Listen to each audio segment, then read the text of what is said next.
Tinha um amigo meu falando sobre isso hoje pela manhã, o Espírito Santo. Ele me fazia lembrar daquele versículo sobre o voto, capítulo 5, a partir do versículo 4, que diz: Quando a Deus fizeres algum voto, não tardes em cumpri-lo, porque não se agrada de tolos. O que votares, paga-o. Melhor é que não votes do que votares e não cumprires. Não consintas que a tua boca faça pecar a tua carne, nem digas diante do anjo que foi erro.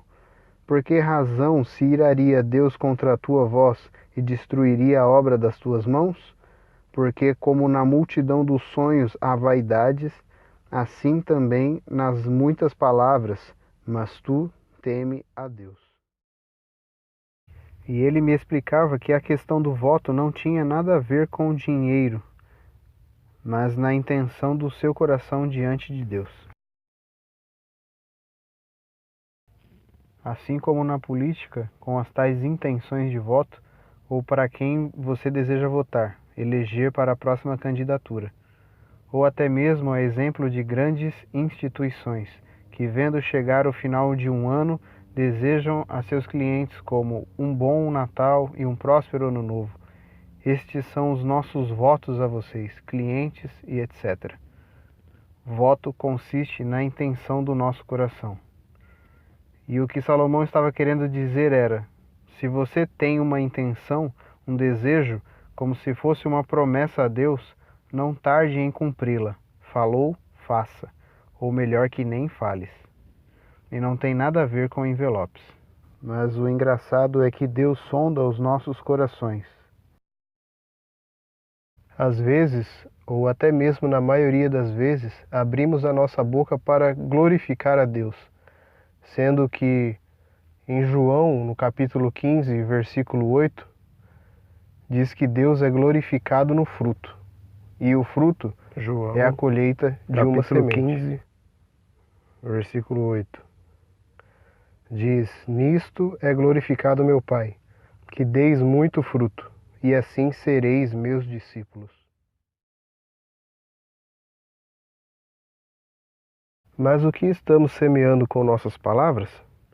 Abrimos a boca para glorificar a Deus nos templos, sinagogas, mas amaldiçoamos esposas, maridos, filhos, longe do estabelecimento que costumeiramente chamamos de igreja.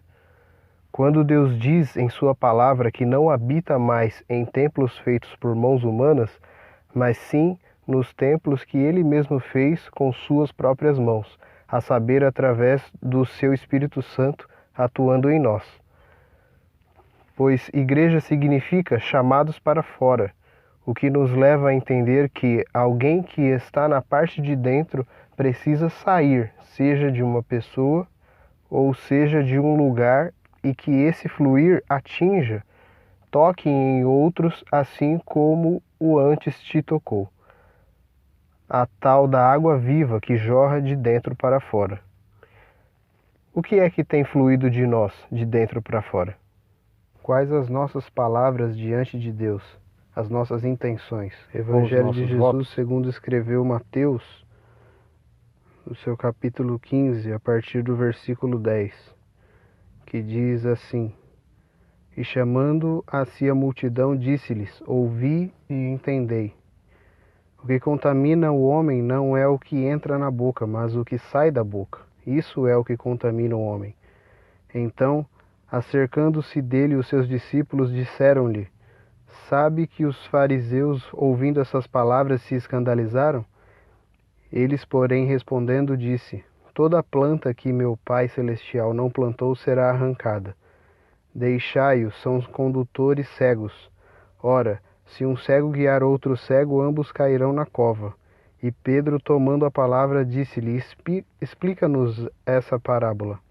Jesus, porém, disse-lhe: Até vós mesmos estáis ainda sem entender?